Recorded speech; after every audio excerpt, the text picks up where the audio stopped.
This is the X-Zone Broadcast Network, broadcasting worldwide on broadcast affiliates and satellite program providers, including CNN Broadcast Network, Sirius Satellite Network, Star Media, Good News Radio Network, Angel Broadcast Network, Wiki Broadcast Network, and WPBN TV. For more information on the X-Zone Broadcast Network, visit us at www.xzbn.net.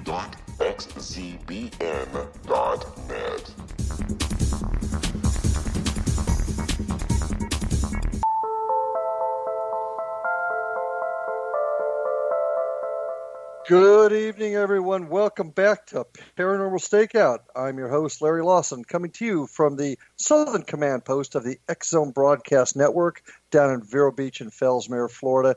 Great to be back with everybody again after a week's hiatus. Tonight, we got an interesting show. A gentleman who's a brother member in the law enforcement community is going to be with us, a guy named Christopher George.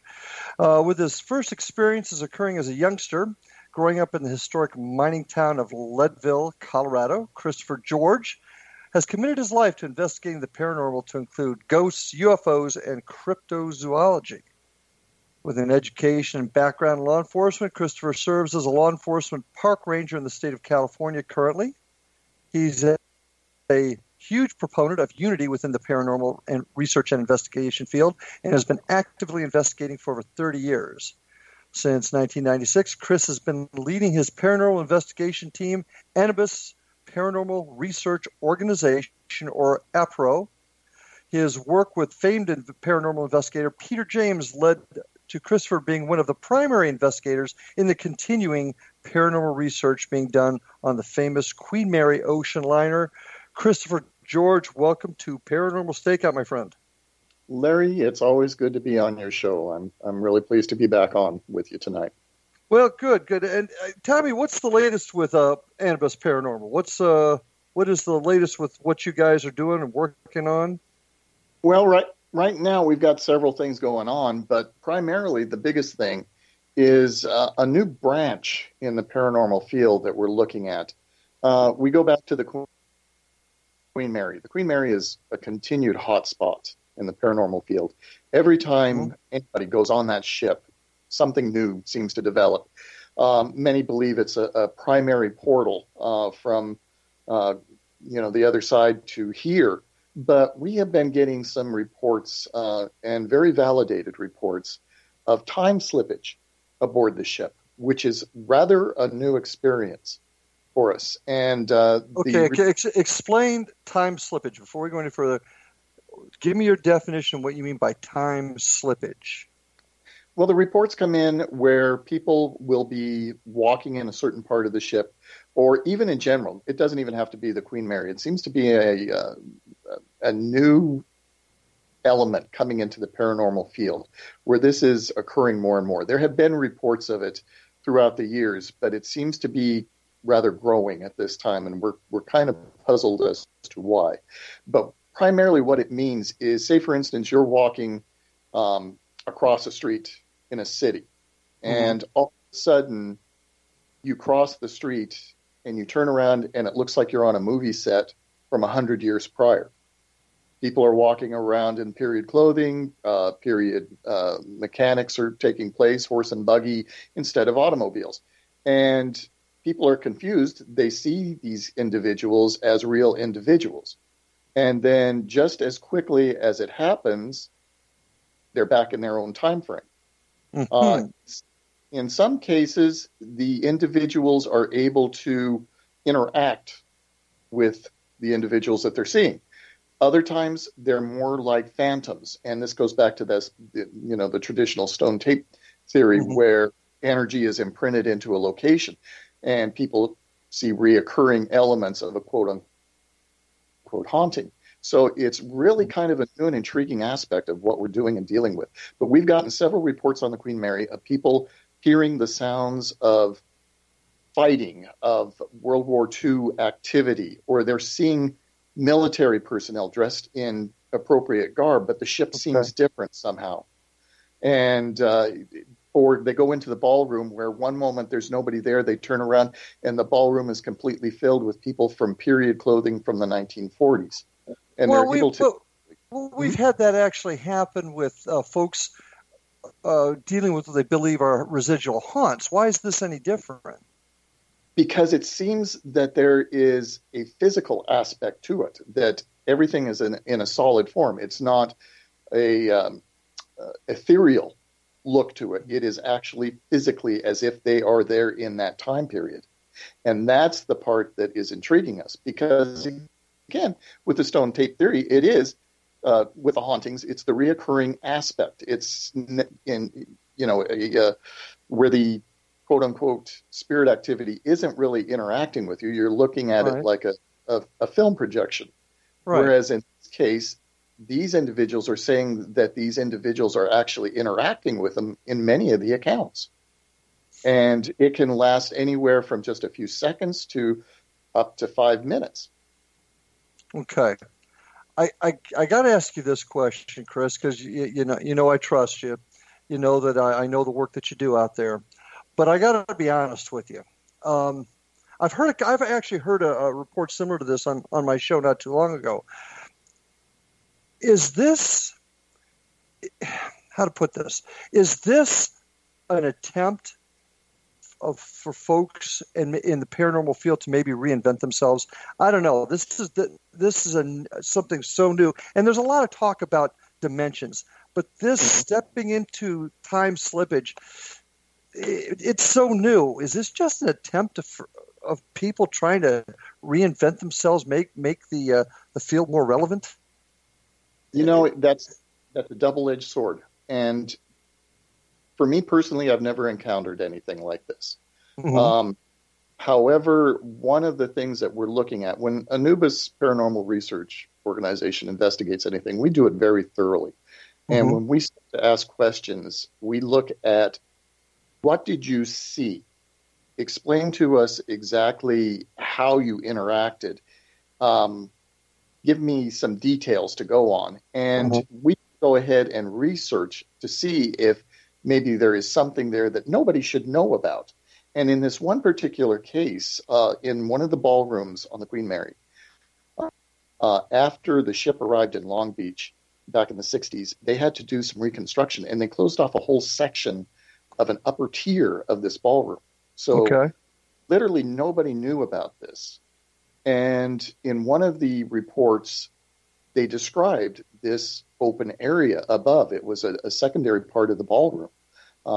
And technically nobody knew about it. And I actually had to go back through the research papers and talk to several of the individuals, the historians on the ship, and they did validate that there was an area that very, very, very few people knew about. So in answering your question, yes, there is a possibility that people are trying to make a name for themselves and come up with some stories. But most of these people that we have spoken with are just your average Joe citizens that have stayed on the ship. And they really don't want their names to be out there. Okay. So, and that's fair. But and these are separate instances, right? Yes. Yeah, and they're different times. Okay, and you've interviewed these folks separate from each other, and there's no way they could have come together and concocted a story or anything like that. No.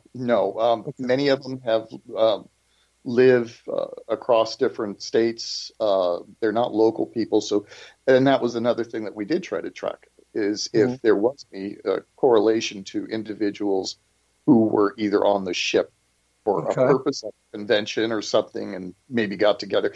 And we do have individuals that we are aware of that have certain YouTube channels that and fabricate things in order to get big numbers on their YouTube page. So it's more common than uncommon.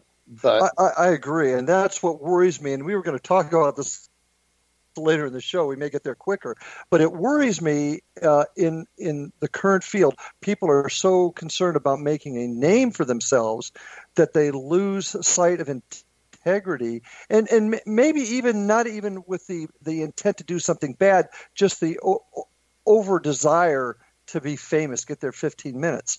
This phenomenon is so new, and yet the field is so old. I just find it interesting. It's now just starting to rear its head. So that's why I question it. Right. Well, ironically, there does seem to be an increase in activity. You and I kind of spoke about that. Yeah. And there seems to be something happening, but nobody knows what's going on. Have you, as a team, experienced more paranormal activity than usual? Yes, actually we have. And we're getting more and more calls coming in and requests for assistance than pretty much over the most of the year. It seems to be peaking. And actually we've got more requests than we've got capable team members. And usually what we'll do is we'll refer them to another team that may be local or in a different area. Now, Anubis is a unit that is across the country. We have teams across the country in Colorado, Texas, and Florida, and so on. So we do get a lot of calls from different locations. And so we try to keep it as professional and balanced as possible. But sometimes you get the call where you go and you set a time up to sit with them. And the first thing they do is, when they open the door, is look around and say, where are the TV cameras? Yeah. And that's... Go ahead. I'm sorry. But the thing is, when you say, well, we don't have any TV cameras or TV crews with us, they'll more than likely shut the door in your face. And it kind of goes hand in hand with what you were saying about paranormal teams trying to take that advantage. And the public is now starting to do the same thing. Mm-hmm. And that's why this whole topic that you just brought up, while I find it interesting, and I pride myself on having an open mind, sometimes it just doesn't always pass the smell test. And that's what I'm concerned about. Now, I had somebody on my show that I find, frankly, I find her very credible, but the story seemed fantastic. And I've actually heard this from a few other folks, but I got to wonder, since this is now just starting to come up, is it people, as I said, just trying to make themselves more relevant, trying to find a new angle because the old stuff is getting worn out, so to speak? And that concerns me because it hurts the credibility of what we're doing. Oh, absolutely. Absolutely. And again, this was a facet of our investigations that we never even took into consideration prior. And had it not been for the validity of some of the accounts, now some of them we did actually dismiss, that they were just absolutely uncredible. But there were a couple that really kind of raised my eyebrow. And I thought, well, let's go ahead and just check and start kind of documenting some of this and seeing where it goes. And but again, it seems to come in waves. And there again, it could be either, like we were saying, the validity of the person that is telling the story or the validity of the individual that is investigating it. So you've really got to weigh both ends of the coin and really try to put some actual factual accounts together in order to present it. And that's what we're looking at, is the real hardcore things that we can actually document that has validity behind it. And, your background being in law enforcement, as is mine, do you use those techniques to validate or to ferret out the truth in these folks, to verify the truth is probably a better way to put it? Absolutely. We actually utilize a lot of law enforcement techniques in our investigations. And that was always one of the blessings that I had working in law enforcement, is I could do both of my passions, which one was being a park ranger and the other being in the paranormal field, and was able to invest. Chris, I got to cut you off here, buddy. We got to take our next break, but interesting conversation. Folks, stay with us. We'll be back in just a few minutes with Christopher George.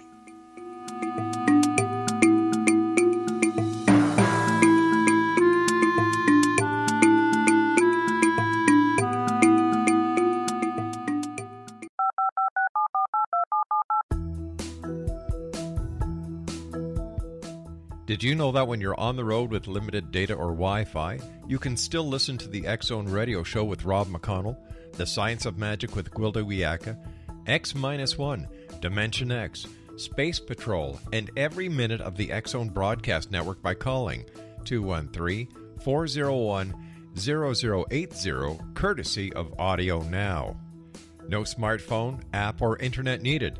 It saves your data plan, and it's free if you have unlimited minutes. Call 213-401-0080 to listen on any phone, anytime, anywhere. Remember, 213-401-0080 for the best of the paranormal, parapsychology, and sci-fi radio programming anywhere, 24/7, 365. This is the X Zone Broadcast Network, broadcasting worldwide on broadcast affiliates and satellite program providers, including CNN Broadcast Network, Sirius Satellite Network, Star Media, Good News Radio Network, Angel Broadcast Network, Wiki Broadcast Network, and WPBN TV. For more information on the X Zone Broadcast Network, visit us at www.xzbn.net.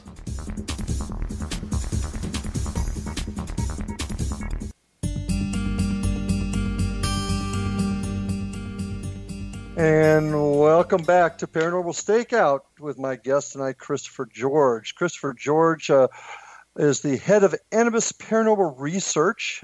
You can reach their website at Anubis, that's ANUBIS, Paranormal Research at gmail.com.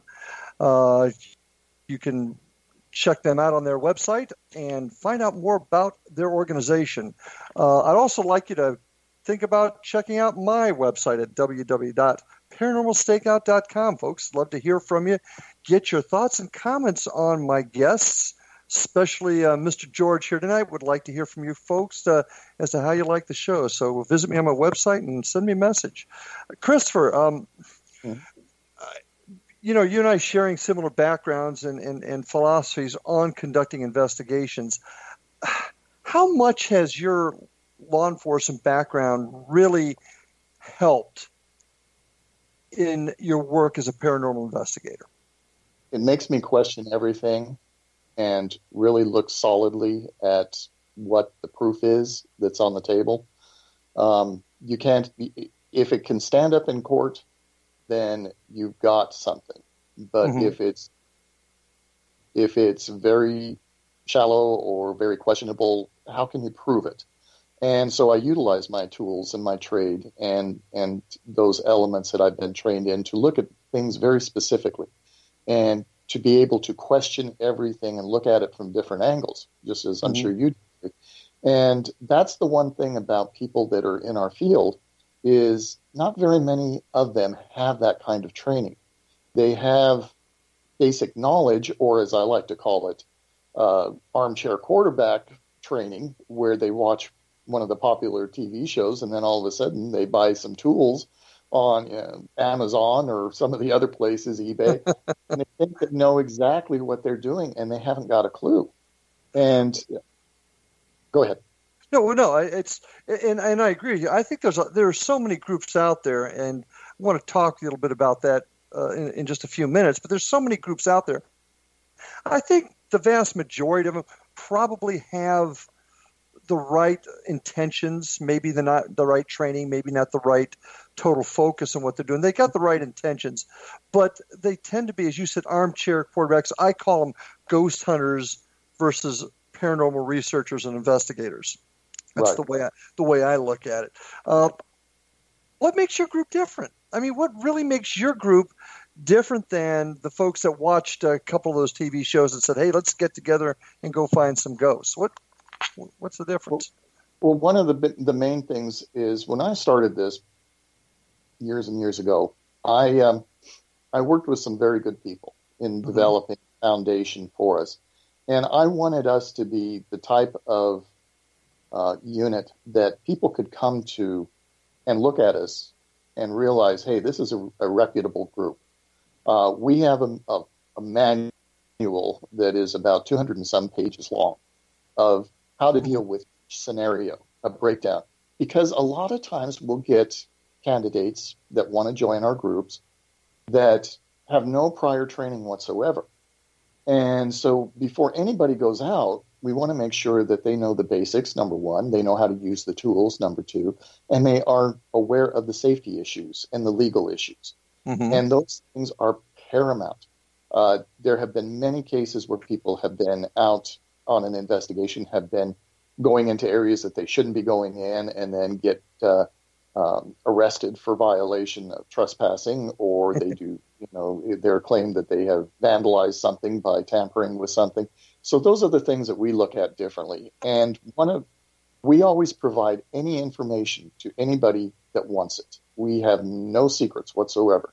Okay. So if somebody has a copy of our manual or a copy of our reports or anything along those lines, we're gladly able to produce those to them.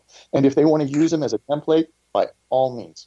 I'm not looking for any recognition or copyright status or anything else. I'm just looking for our group and other groups to become as professional as they can possibly be. Well, what do you think the percentage are of groups that are out there? And I just had a number tossed out to me not too long ago that in your neck of the woods, for example, over 1,500 paranormal groups. Of that 1,500, we'll just take that number. What percentage do you think have appropriate training and background in actually conducting this type of research? Well, there's a couple things that bother me when I look at groups, and not necessarily just out here on the West Coast, but all over, is what or how much do they want to present to the general public? There have been a couple cases where I have been contacted by other groups, and they have fabricated things, and not only the evidence, but also about themselves. And as a result, that tarnishes any credibility across the board, because if people find out that there are some individuals that are just trying to make a name for themselves or get their own TV show or whatever, then they're going to look at us as a whole. It's just like you and I, as law enforcement officers, one is going to be judged by the many, and ever one does, we all do, whether it's right, wrong, or indifferent. And it's the same way with the paranormal community. It's how we present ourselves as professionals. Now, people in general, they watch these TVs, just say the average Joe citizen, who starts to have the phenomenon taking place. They think that by the standards that are established on these TV shows, that's what they're going to be getting. And a lot of times it's not. Mm-hmm. A lot of times these individuals go, the paranormal community goes in, they may have something far worse on their hands than just a general haunting. It could be a demonic entity that's in there. They're not going to be able to handle that. Heck, my group isn't even able to handle that. But we're able to refer to people that can. Well, and that brings up a great question here, and I get the feeling that you feel that a lot of groups out there are out there for the wrong reasons, and that may I can't disagree or argue with that. But one of the things that bothers me, and you just brought it up, are folks that go in and try to make promises of things that they can do when they are no more trained or qualified than the man of the moon, but purport themselves to be. Exactly. And you're 100% right. That goes a long way in destroying what credibility we're trying to establish in the field. Mm-hmm. Have you actually have you encountered any of those groups in your area that have actually done that? Have actually made themselves to be something they weren't? I hate to say this, but yes, there have been a few that I have contacted and spoken with directly and met with. Mm-hmm. And again, as a law enforcement officer, we have the ability to see certain telltales. Yeah. And when somebody's not telling you the truth in their mannerisms or in their look or how they evade a question. So I don't come out and claim that they are fabricating anything. I don't think that's very professional. But at the same time, if I were to recommend a group like that, I would definitely not. And it's a very slippery slope we're on. I agree, and I got to tell you, if I've run into a few myself that not they haven't quite exactly purported to do things for people they couldn't, but certainly inflated their abilities. Mm-hmm. But I think calling them out is important. I think calling them out right then and saying, look, you're BSing us, and you need to stop because you're hurting everybody else. I think calling them out is the answer. Myself, maybe I'm getting a little too aggressive in my old age. Well, I think it's how you do it. It's all in the presentation. There's ways of pinning somebody to the wall. It's kind of like the good cop, bad cop type thing. Yep. Yeah. Okay. And there are ways to do it in a professional manner without looking like you're trying to steal somebody's thunder or you're trying to make yourself bigger than life. And that's kind of our attitude. That's how we look at it. Again, we will present a valid group of individuals that if we have a problem outside our perimeters, then we will go to those individuals. But overall, I'm very, very scrupulous about whomever I interact with. And the problem with what we were saying about the West Coast is that nobody knows each other out here. Now, back east, and even in your parts of Florida, when I was there in Florida, there was much more of a camaraderie. There was much more of a desire to try and talk to each other and have conferences and workshops together in order to build that camaraderie. Out here, we're in a wasteland. There may be thousands of groups out here, but nobody has had the opportunity to be pulled together. And unfortunately, we had something happen that we can discuss here in a bit, that where I to do that. And but it's my intention has always been, first and foremost, to be there for the people as well as the dead. Well, then we got to talk about, Chris, how we get there. Now, I got to tell you, I'm happy. I'm proud, I should say, is a better way to put it, of our part of Florida. We've had several conferences, yearly conferences here where we brought groups together. And after those conferences are over, we're still talking. We're still sharing. We take each other to our different spots to investigate. We share information. And I think it's a great start. We're trying to build on that now. That you're saying it's really not happening out in your neck of the woods. That's what you're saying? That's exactly what I'm saying. And it's just like you were saying, too. In the law enforcement community, we get together and we share ideas and we share prospects of the future and trainings together. And that's what's important about conferences, as far as, either a day conference or a weekend conference or something that pulls the interests together, to get that group together in order to talk amongst themselves. That's the foundation that's needed. Well, and unfortunately, it isn't happening out here. Well, then I got to ask you, Chris George, what are you doing to change that? Well, I mean, and here's where I'm going with that. I've talked to folks many, many, many times about the need for unity and pulling things together, standardized training, for example, methodologies that are similar among groups.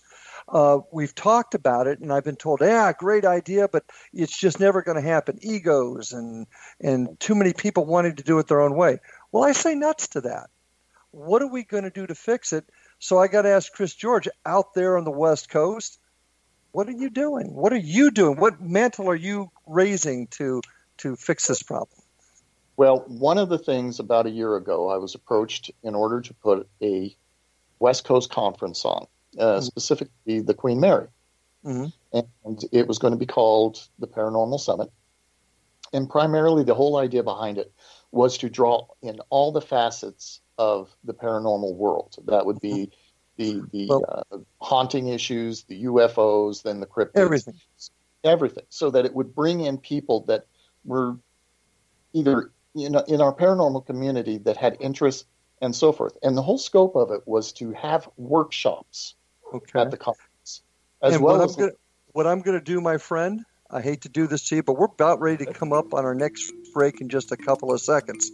So I want you to hold that thought. I'd like to get back to that. I want to talk more about this because para-unity is the future for our field. So folks, Christopher George, Anubis Paranormal Research at gmail.com. Check him out, and we'll be back in just a couple of minutes more.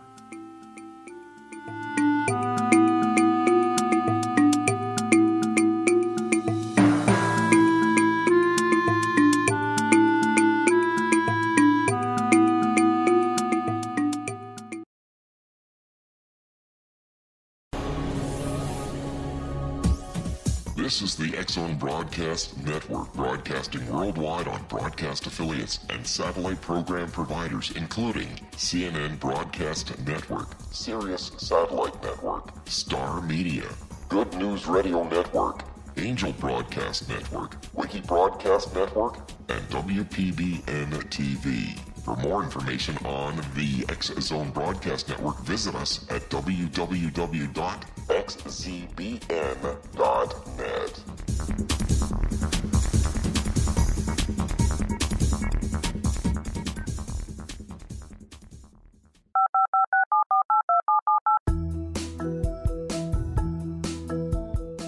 Did you know that when you're on the road with limited data or Wi-Fi, you can still listen to the X-Zone Radio Show with Rob McConnell, The Science of Magic with Gwilda Wiyaka, X-1, Dimension X, Space Patrol, and every minute of the X-Zone Broadcast Network by calling 213-401-0080, courtesy of Audio Now. No smartphone, app, or internet needed. It saves your data plan, and it's free if you have unlimited minutes.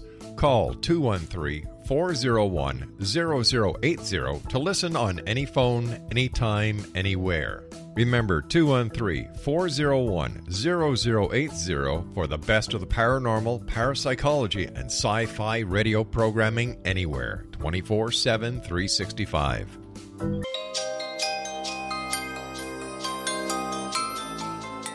And welcome back, folks, to Paranormal Stakeout. And my guest tonight, Mr. Christopher George of Anubis Paranormal Research in California. Chris, we were just getting ready to talk about an event you had planned out there, and the whole idea was to bring groups together in all aspects of the paranormal world, if I got that right?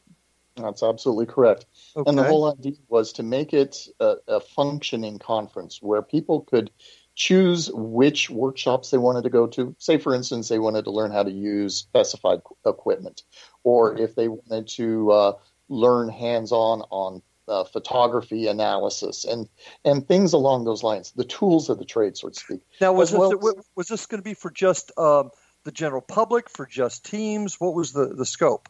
The idea was to get individuals that were interested in the paranormal field, be it a group as a team, or as an individual that is just interested in the science, but they'd have to have basically a rudimentary understanding of the paranormal phenomena. Okay. So we had this all planned out. We had decided that we would get people to come out and speak on different aspects as well. So it was going to be a plethora, a 3-day event that was filled with a variety of opportunities for individuals to explore all of the different variables in the paranormal field. And unfortunately, at the 11th hour, individuals that I had been working with had decided that they were no longer interested, and they decided that they wanted to reorganize the format of what we had discussed and had planned on. What do you mean they were no longer interested? You'd been planning this for a year, you said, and they were no longer interested. They just didn't want to do it anymore. You're gonna have to help me out with that. What happened was there was some conflicts of interest. Not to name names or anything along those lines, but the individuals that I was working with had very high ambitions for this conference. But originally it was supposed to be on the West Coast and on the East Coast, and I was supposed to be in charge of the West Coast conference and developing it accordingly to how I felt it should be, especially aboard Mary. I have a lot of good contacts with them, and I have worked with them on several occasions, as you well know. So my reputation with them was very, very valid. The other individuals that were in the group, on the committee, so to speak, decided that they wanted to take the aspects of the other areas of the paranormal out of it, and that it should be solely based upon the haunting phenomena and ghosts in general. Mm-hmm. And it was slated for a specific date for this event to take place but unfortunately their event was canceled on the East Coast.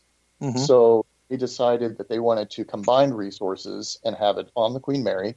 We were getting a lot of positive feedback from individuals that were looking forward to this event, and I was thrilled because I thought, here it is. This is the way we can establish this problem of correcting it and trying to get people together from all the West Coast regions. We had individuals interested from California, New Mexico, Arizona, Washington State, Nevada. It was really pulling in a lot of interested people. We started selling tickets, and everything was looking good until, like I said, the 11th hour, and some personalities got in the way, and some feelings were being hurt. And so the decision was made not by me, but by more or less the other individuals who pressured me into canceling the event. Okay. And I was absolutely devastated by it, because not for me, not for my organization, but for the people that really wanted to be there. That was what I was trying to put together. Okay. Pull all of this together.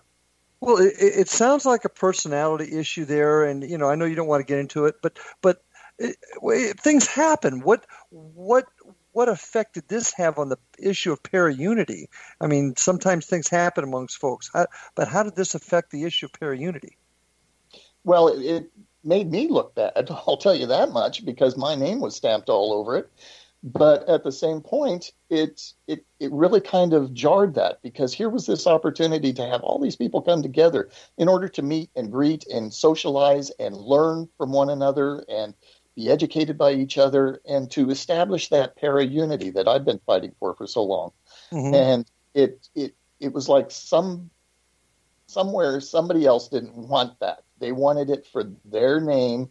And it's like the old saying, the road to hell is paved with good intentions. And I feel this was one of those situations, because the other individuals that I was working with had their own agenda. Okay. I see where you're coming from now. In other words, it wasn't about paraunity, is what you're trying to tell me. Yes, if you want to really put the thumb to the nail, that's exactly what I'm saying. Okay. And there was self-interests that were involved, and unfortunately, we had to cancel that event, and it did disappoint a lot of people. And the only thing I can think of, what we're looking at now, is to try to reestablish that by joining forces again, but with individuals whose intentions are right. Okay. Who want to focus in on para-unity in order to bring that connection together. And whether that be a conference or a convention or something along those lines. But I think one of the problems that we have in this field too is when we say convention or conference, people expect these big names to come in. Mm-hmm. And a lot of times that's the wrong idea, I think, because then they start to get ambitious. So they start to get the idea, well, if he did it or they did it, then maybe I can do it. And I feel that this should be conferences and conventions by the paranormal community or the paranormal community, not just about dropping. And I totally agree with you. And I think that's the biggest problem we're having out here. And I certainly can't speak to what occurred out there. I wasn't involved in it, but anytime there's personalities involved, it's human nature. You're going to have folks that will disagree. But what I'm hearing from you is this was an issue, once again, about not so much para-unity as it was, what can I do for myself? And I may be putting words in your mouth, but that's exactly what I'm fighting against. And that's exactly what we have to change. So I got to ask you, what are you going to do to begin to fix that problem on the West Coast? How are we going to fix this and get people on the same page? We did it in law enforcement. We're able to do it and share information. Murder is committed in your neck of the woods, and we find out a similar murder occurred down in my neck of the woods, and we're able to share information. Exactly. Well, my whole thinking is that there be a organized element. I've thought this for quite a while. I know that you have as well, about developing a interactive social network geared primarily to paranormal units in order to establish a area for extending invitations to one another to work together, to exchange information and evidence in order to get second opinions. And I think it's very, very important. It works in law enforcement. I mean, you hit it right on the head when you said that.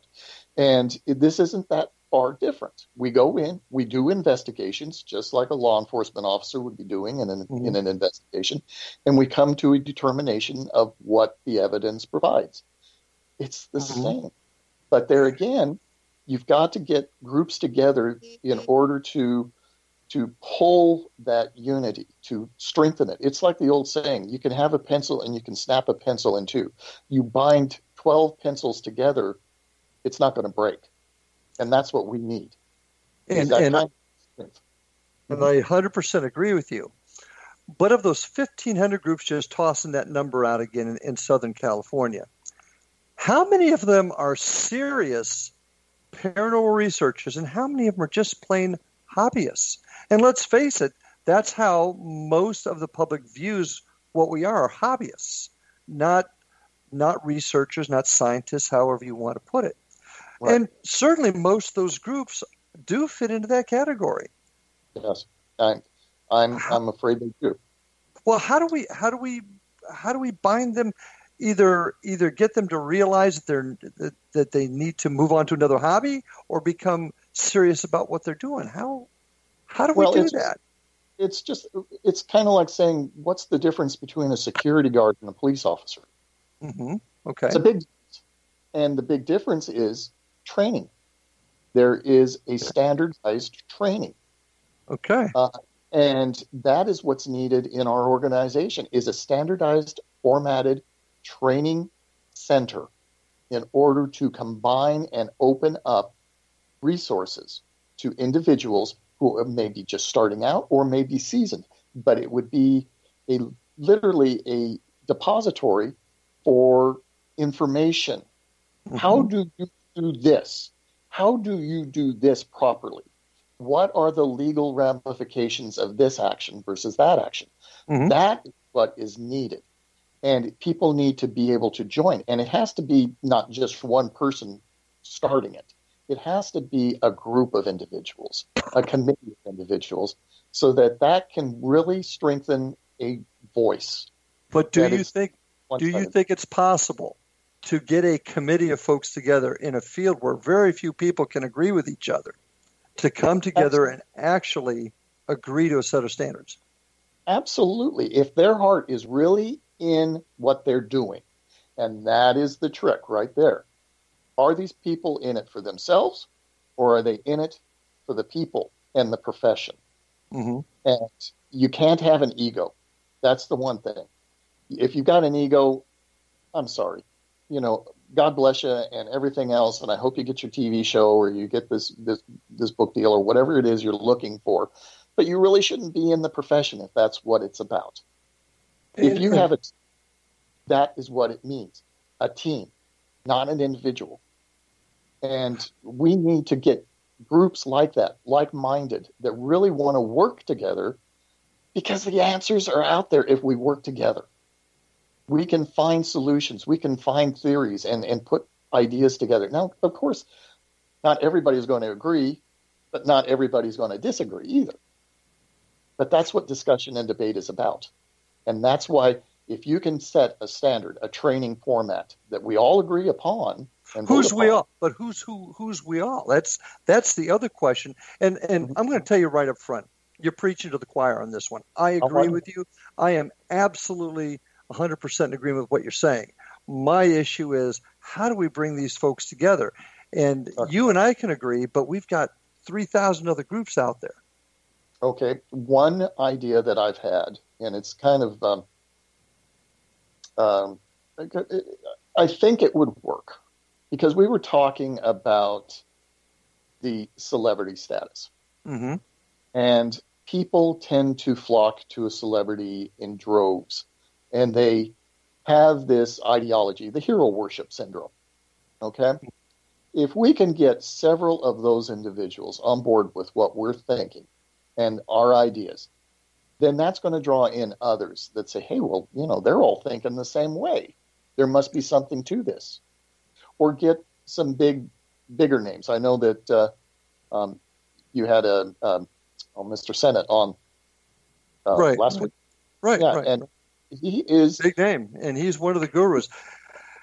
No doubt. Listen, but I've got to cut you off here again because we're about ready to take our last break before the end of the show. It's a great conversation, folks. Stay with us. We've got more to talk about on the subject of paranormal unity within the field of paranormal research investigation. So, folks, stay with us, and we'll be back right after this break. The Earth is under ever-increasing pressure from untenable lifestyles and growing populations. Yet, viable answers seem in short supply. What if I told you there's an ancient form that can empower you to take charge of your life? What if your entire family could be enfolded and supported by life itself, finding safe passage through challenging times? I'm Gwilda Wiyaka, founder and director of Path Home Shamanic Art School, with great news: an upcoming series of leading-edge online affordable classes based in an ancient form of shamanism easily learned and used by your entire family. Galactic Shamanism, Art of the Ancients, Key to Tomorrow are a series of online adult and children's lessons instructing your entire family on natural law, how to cooperate with and be supported by the powers of the universe. Visit findyourpathhome.com to find these unique and powerful classes. This is the X-Zone Broadcast Network, broadcasting worldwide on broadcast affiliates and satellite program providers, including CNN Broadcast Network, Sirius Satellite Network, Star Media, Good News Radio Network, Angel Broadcast Network, Wiki Broadcast Network, and WPBN TV. For more information on the X-Zone Broadcast Network, visit us at www.xzbn.net.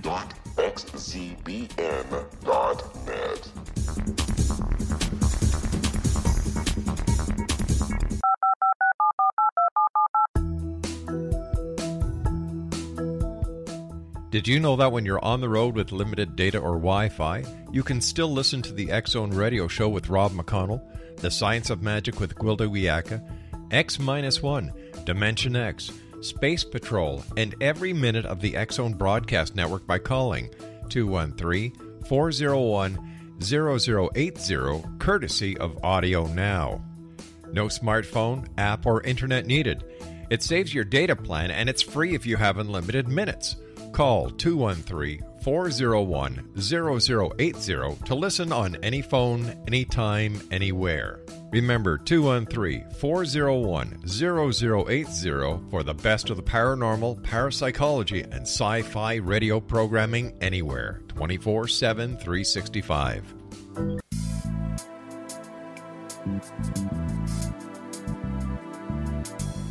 And welcome back, folks, for this final segment on Paranormal Stakeout with my guest tonight, Christopher George of Anubis Paranormal Research. And you can check them out at Anubis, that's ANUBIS, Paranormal Research at gmail.com. I recommend that you do that.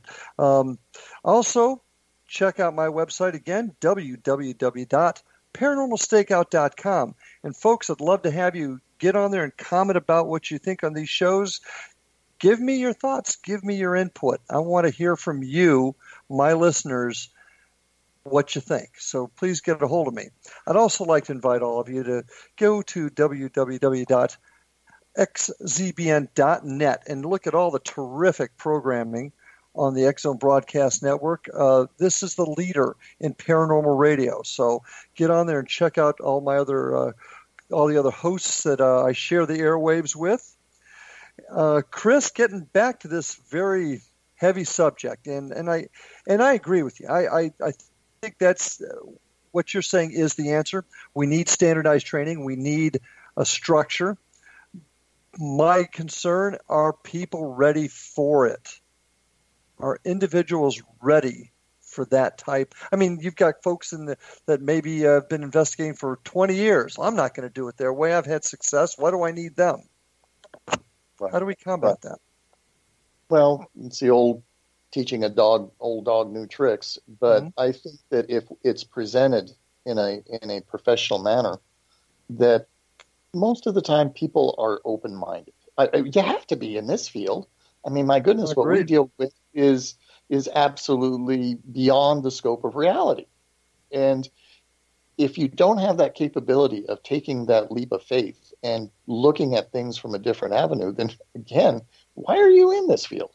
And I think, like with shows like yours and others that are out there, it's important to get the information out. And again, if it just is pulling a few names together, for instance, I was just thinking about Rob Lowe, who just started his show, his first season.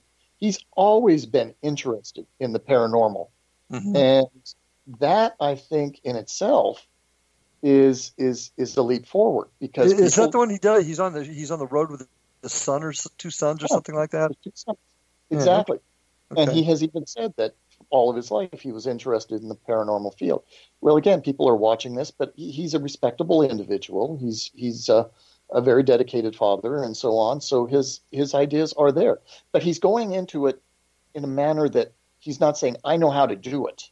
He's doing it as, show me what's out there. Help me understand what's out there. But go ahead. But I think those are the kind of individuals that you really need to get involved with across the board. The ones that may already have a name, who have professional training, and those that have a true desire to learn the right way and to understand what is going on. But don't you think getting some folks in with star power almost puts the idea into the same category as the TV shows? What you thinking there? If it is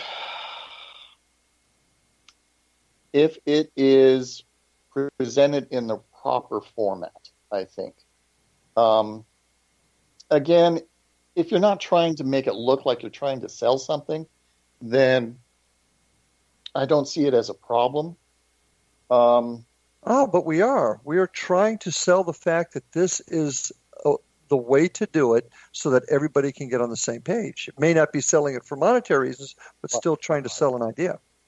Well, it's the ideology, and that's the way it has to be presented. TV shows nowadays have a tendency of trying to sell an agenda. Or it was just recently brought up that a certain paranormal TV show was no longer in it for the paranormal, but for an endorsement.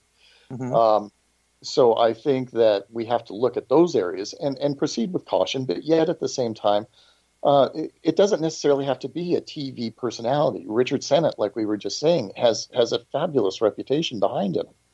And individuals that are professionals and are looked upon as experienced mentors in the field, if you can attach those names along with maybe a few celebrity elements, it doesn't hurt. It just kind of balances in the end. And I think that is how we have to look at this. But again, it's word of mouth. It's getting together. And I think that a conference, again, on the West Coast is going to pull a lot of that together. We just have to get it going. Well, let me toss this out to you, and then I'm going to get on my soapbox for just a quick second. Let me toss out a thought to you. Would love to do something with you East Coast and West Coast sometime, my group and your group, for the purpose of tying this country together from East Coast to West Coast. What do you think? Absolutely. It's and I think it would be very, very beneficial to everybody across the United States. And that's what it's about. Now for my soapbox. I question and I get critical on some areas that you brought up, but the bottom line is I do agree with you. I've said that before. And I've had a lot of good people, a lot of quality people in the field say, Larry, I don't know how you're going to do it. We've been trying to do this for years, and you just can't get everybody on the same page. Well, in the words of the great General McCullough in the Battle of the Bulge, rather, nuts. Exactly. And we need to move forward. Yes, it's a daunting task. Yes, it's going to be difficult. Yes, we may not even see it successful in our lifetimes, but somebody's got to move it forward, and that's the direction we've got to go, in my opinion, my humble opinion, in order to legitimize what we do and to find the answers, and let the answers take us, let the evidence take us to the right answer, not the answer we want, but what is the right answer. And that's what a good detective, a good police officer does. They look at the evidence, and that takes them to the answer. And that's what we've got to do. So I'm with you, my friend. I'm with you, and I'm committed to moving forward. As my listeners know on this show, they've heard me rant and rave about it a number of times. So we're gonna move forward with that. And I want you to think about an East Coast, West Coast type of dual event sometime. We'll chat about that. Okay. I got to ask you this question. We're going to move on to something a little bit lighter for just a quick second as we in our last few minutes. What do you think a ghost is, Chris? What I mean, we're getting all kind. You talking about time slippage. There's a big discussion now about dimensions. Are ghosts nothing more than a different dimension, maybe parallel to ours? I know that you also have an interest in UFOs and cryptozoology. There are people that are saying they're involved with this. What's your philosophy? What's your opinion? My personal feeling from all of the experiences that I've had is that a ghost or spirit is the disembodied essence of a human person. And I believe that essence continues and that we can interact with it. Now, I believe there's variables as well. It's like a tree. It's going to have variable branches that stem off from the trunk. But overall, I think that what people encounter, the traditional hauntings and so forth, are that of individual souls, spirits, personal energy, consciousness that is carried over. If you ask me, do I believe in extraterrestrials? Absolutely. Even science is now saying we're stupid not to. Cryptids, we are discovering things on a daily basis. Species go extinct daily, and new species are found daily. So we are in such an infinite realm of possibilities, and our minds are so small trying to comprehend the vast wonders of the universe that it's arrogance to try to understand it all, because I don't think we ever will. But we're starting to tap into things. We're starting to understand that there is definitely some kind of interaction taking place. And for me personally, I think it's all of the above.